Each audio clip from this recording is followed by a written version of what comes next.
৮ বছরের সংসার জীবন, এই ৮ বছরে অনেক সুখ এসছে, দুঃখ এসছে, রাগ হয়েছে, অভিমান হয়েছে, এমনকি ঝগড়া হয়েছে। আর সব কিছুকে আবারও মানিয়ে নিচ্ছি, আর এবারও মানিয়ে নিয়েছি। আর মানিয়ে নেওয়ার নামই তো জীবন। আপনি যদি মানিয়ে নিতে পারেন, দেখবেন জীবন সুন্দর। আর আমাদের মনে হয় যে প্রত্যেকটা মেয়েকেই এইভাবে মানিয়ে নিতে নিতেই জীবনটা পার করতে হবে। আর এবারও কিন্তু তার ব্যতিক্রম না। আলহামদুলিল্লাহ, এখন সব কিছু ঠিকঠাক। আবারও সংসারে মনোযোগ দিয়েছি, বা নিজের ঘর সংসারকে আবারও গুছিয়ে নিয়েছি। চলুন তাহলে আজকের ভিডিওটা শুরু করি। আর আজকের ভিডিওটা সেই সকাল 7টা থেকে শুরু করেছি। আর সকাল 7টা থেকে সারাদিনটা কন্টিনিউ করব আপনাদের সাথে। আশা করছি ভালো লাগবে। যদি ভালো লাগে শুরুতে একটা লাইক দিয়ে আমার ভিডিওটা কন্টিনিউ করবেন প্লিজ। এখন সকাল 7টার মতো বাজে, আমি উঠে গিয়েছি। আর রাতে অনেক ঝড় হাওয়া হয়েছে, তো দেখছেনই কতগুলো ধুলো। এমনি দিনে আর এতটা বেরাই না, তাহলে আজকে যেহেতু হাওয়া হয়েছে যার জন্য এতগুলো ধুলো। আর ওই যে আমার গ্যাসের চুলার স্ট্যান্ডটা রয়েছে না, সেটা না ভীষণভাবে নোংরা হয়ে আছে। ওটা রাতে ওভারনাইট আমি রেখে দিয়েছিলাম, ওটাকে মেজে নিতে হবে। কিন্তু এখন যেহেতু হাতে বেশি সময় নেই, যার জন্য এটা নতুনটা দিয়ে আমি রান্না বসিয়ে দিলাম। আর এর কাজের ফাঁকেই কিন্তু ওটাকে আবারও আমি পরিষ্কার করে নেব। আর এইদিকে সকালে 1 কাপ চা না হলে তো হবে না, তো এই জন্যই 1 কাপ চা বসিয়ে দিয়েছি। আর এখানে আদা চাটা করে নিচ্ছি। এই তো হয়ে গিয়েছে সেই আমার 1 কাপ আদা চা বা লাল চা। আর এই যে সাথে দুটো বিস্কিট, এই দুটোই আমার সারাদিনের মোটামুটি এনার্জি যোগায়। এখন আপাতত কিছুই খাই না আমি সকাল করে সাধারণত, কেননা কাজ কমপ্লিট করতে করতে আমার বেলা বেশ 12টা হয়ে যায়। তখন আর না এমনি আর কিছু খাওয়ার ইচ্ছে করে না, ইচ্ছে হয় যে না স্নান কমপ্লিট করে বা কাজগুলো সেরেই খাই। তো আর আজকাল যেহেতু আমি সকাল করে রুটি করছি না, কেননা ফারুক নবাব স্কুল যাচ্ছে, সাথে ওর পাপাও যাচ্ছে। আজকে যেহেতু যাবে না, আজকে ও অফ নিয়েছে স্কুল, আজকে ফারুক নবাব স্কুল যাবে, যার জন্য আমাকে দ্রুত রান্না চাপাতে হবে। দেখলেনি তো আমি ভাত বসিয়ে দিয়েছি। তো এতক্ষণ তো না খেয়ে থাকা যাবে না, বিশেষ করে আমার জন্য তো খুবই মানে কঠিন একটা ব্যাপার। ওই জন্য এখানে আমি 1 কাপ চা আর সাথে দুটো বিস্কিট খেয়ে নিচ্ছি। আর আমি কিছু কাঁচা সবজি বার করে নিয়েছি। এইগুলো সবজি না, আমি কালকে নিয়েছি। এই সবজিটাকে আপনারা কী ভাষায় জানেন বা এটার নাম কি, আপনারা যদি কারো জানা থাকে তো প্লিজ আমাকে কমেন্টে জানাবেন। তো আমাদের এখানে মনে হয় এটাকে চিচিঙ্গা বা এরকম কিছু বলে। আমি এতটাও শিওর না, তবু একটু আইডিয়ার মধ্যে বললাম যে মনে হয় এগুলোকে চিচিঙ্গা বলে। আপনাদের ওইদিকে কী বলে প্লিজ আমাকে কমেন্টে জানাবেন। আমি কিন্তু আপনাদের কমেন্টের অপেক্ষায় রইলাম। আর এটা না খেতে ভীষণ টেস্টি। আমি আজ থেকে মোটামুটি 7-8 বছর আগে খেয়েছিলাম, তখন না আমাকে ভীষণ টেস্ট মনে হয়েছিল। আর হঠাৎ করে আমি সবজি বাজারের ওখানে গিয়েছিলাম, তো আমার দেখে চোখে পড়লো। আমি ফারুকনগর পাপা তো নিতে চাইছিল না, আমি জোর করে নিলাম, বললাম যে না তুমি নাও, খেতে ভালো লাগবে। আর সত্যি কিন্তু খেতে ভালো হয়েছিল। ভয়েসটা যেহেতু আমি পরে দিচ্ছি, তো বলতে পারি যে না, এর টেস্টটা ভীষণ ভালো হয়েছিল। একটু ঝিঙে টাইপের, কিন্তু ঝিঙেটা অতটা মনে হয় টেস্টি না যতটা না এটা টেস্টি। একবার আপনারা খেয়ে দেখবেন যারা যারা হয়তো এটা ট্রাই করেননি। আর এদিকে আমি ডাল বসিয়েছি। দেখুন আমার কুকারটার কি অবস্থা হয়েছে, একদমই পুরো বাইরে বেরিয়ে গিয়ে এই যে সিটি দিচ্ছে না, আর পুরো বাইরে কিন্তু বেরিয়ে গিয়ে আমার গ্যাসের চুলা সব কিন্তু একাকার হয়ে গিয়েছে, নোংরা হয়ে। আমার না এই জিনিসটা দেখে এত রাগ উঠে, মানে কি আর করব ভেবে পাই না।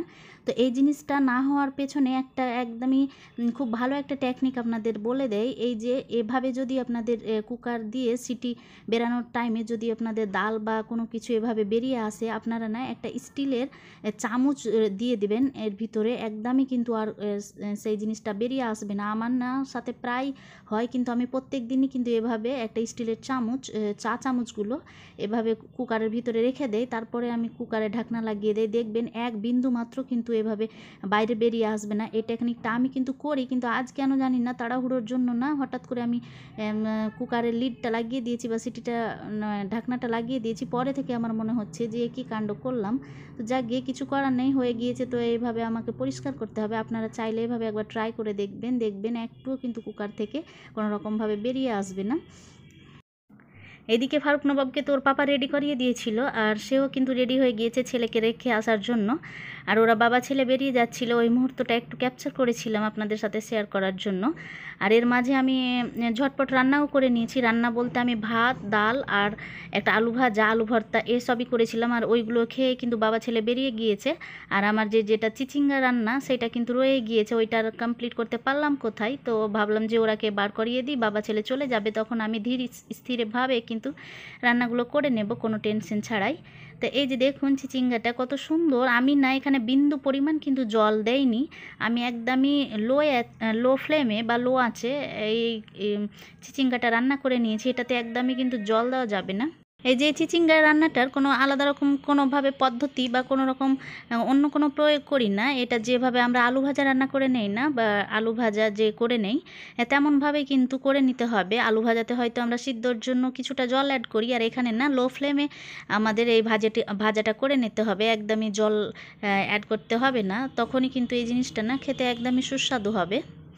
এই তো আমার রান্না মোটামুটি কমপ্লিট হয়েছে আলহামদুলিল্লাহ। আর সব কিছুই আমি কমপ্লিট করে মাজামুজি করে তারপর গ্যাস ট্যাস মুছে দিয়ে রান্নাঘর গুছিয়ে আমি এখন ঘরে চলে এসেছি। আর এই গাছটা দেখছেন আমার যেটা আর্টিফিশিয়াল যে প্ল্যান্টটা, এটা না ভীষণভাবে নোংরা হয়েছে। মোটামুটি 2 থেকে 3 মাসের মতো আমি পরিষ্কারই করিনি, একদমই হাত দেয়নি। আমি চাইছিলাম যে এভাবে আমি কাপড় দিয়ে বা ন্যাকড়া দিয়ে মুছতে না বেশ অনেকক্ষণ সময় লাগে, তো আমি চাইছিলাম সবগুলো পাতাকে একদম ডিপ ক্লিন করতে।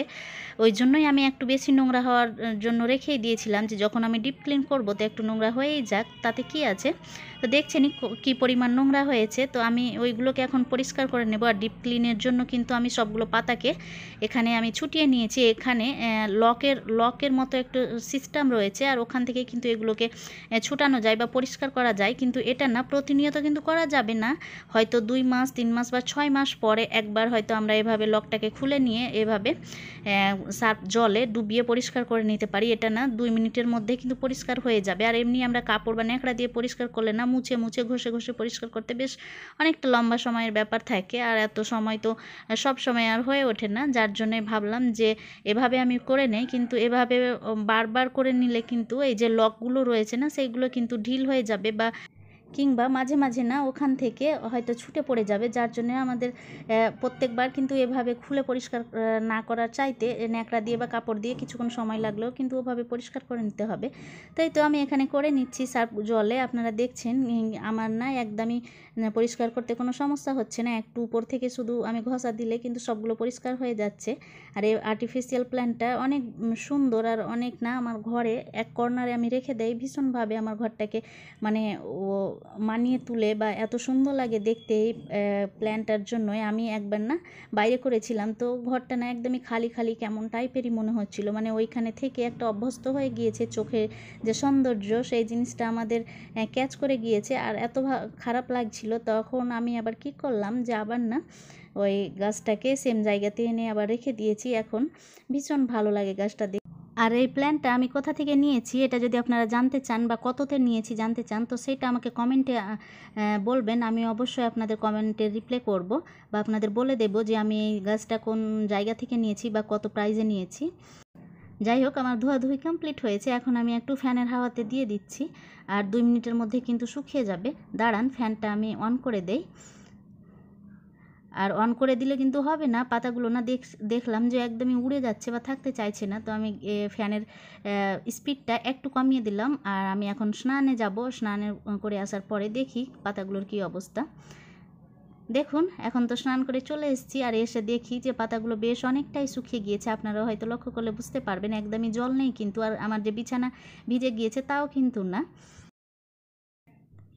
ঝটপট স্নান সেরে আমি কালিয়াচকের উদ্দেশ্যে বেরিয়েছি, কেননা এই যে 2 দিন আগে আপনাদের সাথে একটা ভিডিও শেয়ার করেছিলাম না যে আমার ছেলের জন্য দুটো আমি গেঞ্জি নিতে গিয়েছিলাম, মানে হাত কাটা গেঞ্জিগুলো গরমের জন্য। তো সেই দিন আর পেয়েছিলাম না। আর আজকে যেহেতু ফারুকনগর পাপাও নেই, সেও আমাদের এখানে আরেকটা স্কুল রয়েছে সেখানে গিয়েছে। আর আমার ছেলে তো বা ফারুক নবাব তো স্কুল গিয়েছে, আর ওরা বাবা ছেলে যেহেতু নেই, আমারও রান্নাবান্না সব কমপ্লিট। তো ভাবলাম যে অনেকটা সময় আমি ফ্রি আছি বা ফাঁকা আছি, ওর বাবাকে ফোন করে বললাম যে আমি কালিয়াচক যাচ্ছি। বললো ঠিক আছে যাও, নিয়ে আসো। তাই তো ওই উদ্দেশ্যেই বেরিয়েছি। আর এই গেঞ্জিগুলো না আমার এসে ভীষণ ভালো লেগেছিলো। তো এই যে আমি স্কাই কালার গেঞ্জিটা আর যেটা একটা অরেঞ্জ টাইপের দেখলেন না বা হালকা বেবি পিঙ্ক টাইপের, ওই দুটো নিয়েছি। আবারও বাড়ি এসে ফারুকনগর পাপার না এই স্কাই কালারটা পছন্দ হয়নি, সে কিন্তু রেড কালারটা নিতে চাইছিল, বা ইভেন ও ঘুরিয়ে দিয়ে আবার সন্ধ্যার সময় রেড কালারটাই নিয়ে এসছে।